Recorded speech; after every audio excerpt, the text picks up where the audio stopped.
أعوذ بالله من الشيطان الرجيم بسم الله الرحمن الرحيم ربنا لا تزغ قلوبنا بعد إذ هديتنا وهب لنا من لدنك رحمة إنك أنت الوهاب। সুপ্রিয় দর্শক শ্রোতা বন্ধুরা, দেশে প্রবাসে পৃথিবীর বিভিন্ন প্রান্ত থেকে ইউটিউবের মাধ্যমে যারা আমাদের আজকের আলোচনা শুনছেন তাদের প্রত্যেককে ইসলামিক সম্ভাষণ রীতিতে স্বাগত জানাচ্ছি। আসসালামু আলাইকুম রহমতুল্লাহি ওয়া বারাকাতুহু। বন্ধুরা, প্রতিনিয়ত স্বাস্থ্য এবং পুষ্টি সংক্রান্ত বিভিন্ন তথ্য উপাত্ত নিয়ে আমি আপনাদের সামনে ভিডিও উপস্থাপন করি। তারই ধারাবাহিকতায় আজকে আপনাদের সাথে শেয়ার করব বোন স্পার কি, কেন হয় এবং এ থেকে মুক্তির উপায় কি। মাঝে মাঝে আমাদের অনেকের শরীরে বিভিন্ন অংশে জন্ম নিতে পারে একটা ফোড়া বা ফোড়া জাতীয় অংশবিশেষ। চামড়ার ওপর থেকে গোলাটে আকারের এই বাড়তি অংশটি কখনো ব্যথা অনুভূত হয়, আবার কখনো ব্যথা ছাড়াই দিনের পর দিন টিকে থাকে।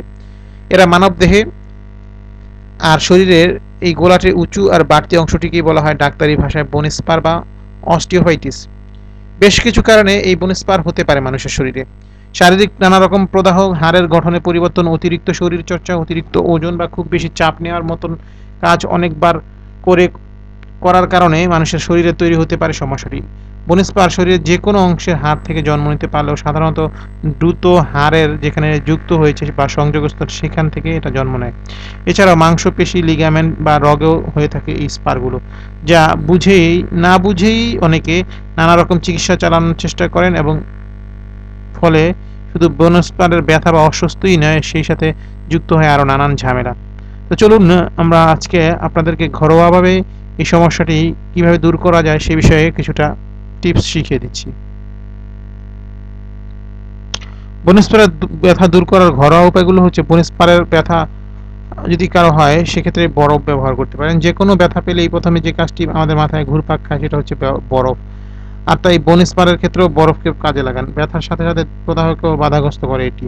টপ 10 হোম রেমেডিস, এটা তোয়ালেতে করে কয়েক টুকরো বরফ বেঁধে ফেলুন আর সেটাকে প্রয়োগ করুন ব্যথা যুক্ত স্থানে। 5-10 মিনিট কাজটি করুন, এরপর একটি বিরতি দিয়ে খানিক পর আবার শুরু করুন বরফ প্রয়োগ। তবে তাই বলে সরাসরি বরফ ব্যবহার করবেন না, ত্বকে কোনো কাপড়ের মধ্যে মুড়িয়ে নেবেন। হলুদ শরীরের বোন স্পারের উপসর্গগুলোকে কমিয়ে দিতে সাহায্য করে হলুদ। এর ভেতরে থাকা কার্কিউমিন নামক উপাদানটি প্রদাহ বিরোধী ও অ্যান্টিঅক্সিডেন্ট হওয়ায় সেটি ব্যথা আর প্রদাহ দূর করতে সাহায্য করে। আর্থ ক্লিনিক ঘরোয়াভাবে ব্যবহারের ক্ষেত্রে 1 টেবিল চামচ হলুদ গুঁড়ো নিয়ে সেটিকে 1 কাপ দুধ মেশান, এরপর সেটাকে জাল দিয়ে হালকা আঁচে থাকুন। প্রতিদিন এই পানীয়টি খানিকটা পান করুন। আদা আদা বোন স্পার দূর করতে ও এর প্রদাহকে কমিয়ে দিতে বেশ ভালো কাজ করে। এক্ষেত্রে দুটি পদ্ধতি আদা ব্যবহার করতে পারেন আপনি। প্রথমত আদার তেল বোন স্পার হওয়া অংশটিতে মালিশ করতে পারেন এবং দ্বিতীয়ত আদাকে কয়েক টুকরো করে সেটা পানিতে 10 মিনিটের মতন জাল দিয়ে এরপর খানিকটা মধু মিশিয়ে নিয়ে পান করতে পারেন। টপ 10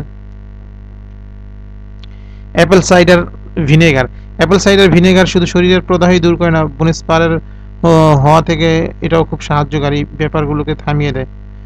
অর্থাৎ বোন স্পার হয় যে কারণগুলো, সেই কারণগুলোকে এগুলো থামিয়ে দেয়। শরীরের পিএইচ লেভেলের সক্ষমতা রক্ষা করে। এটি ব্যবহারের ক্ষেত্রে প্রথমত একটি তোয়ালেতে ভিনেগার মিশিয়ে এরপর সেটাকে বোন স্পারযুক্ত অংশটিতে মালিশ করতে পারেন। আর দ্বিতীয়ত 1 কাপ পানিতে কয়েক চা চামচ ভিনেগার মিশিয়ে সেটা পান করে নিতে পারেন নিয়মিত।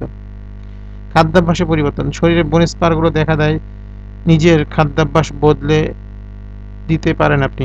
এতে করে অনেকটাই দূর হয়ে যাবে আপনার বোন স্পারের সমস্যা। এক্ষেত্রে খেয়াল রাখুন যাতে করে খাবার vitamin K, vitamin D, vitamin E, calcium, magnesium, omega 3 বেশি পরিমাণে থাকে, কারণ এটি এবং এর প্রত্যেকটি খাবারই শরীরে প্রদাহ নিরাময়ের মাধ্যমে বোন স্পারকে দূর করতে সাহায্য করবে। তাই শরীরের কোনো স্থানে ফুলে গেলে সেটাকে টিউমার ভাবা বা সেটি নিয়ে খুব বেশি চিন্তিত না হয়ে চিন্তা করবেন না, বরং এই ঘরোয়া উপায়গুলো ব্যবহার করে দেখে নিতে পারেন প্রাথমিক পর্যায়ে। আর এরপরেও কিছু না হলে চিকিৎসকের কাছে যান আর অনুসরণ করুন তার নির্দেশনাগুলো। তো বন্ধুরা, আমাদের আজকের আলোচনাটি আসলে আপনাদেরকে বোন স্পার সম্পর্কে সচেতন করার জন্য। অনেকেই আমরা জানি না বোন স্পার কি, কেমন হয়। তো তাদের জন্যই আজকের আলোচনাটি। আশা করি আমাদের আলোচনা শোনার পর আপনারা কিছুটা হলেও স্বস্তি বোধ করবেন এবং আমাদেরকে যদি ভালো লাগে এবং আমাদের চ্যানেলটি যদি মনে হয় উপকারী তাহলে সাবস্ক্রাইব করবেন, যাতে অন্যান্য ভাই বোন এটা শুনে উপকৃত হয়। আমাদেরকে আপনাদের মতামত জানাবেন, আমাদেরকে লাইক দিয়ে উৎসাহিত করবেন।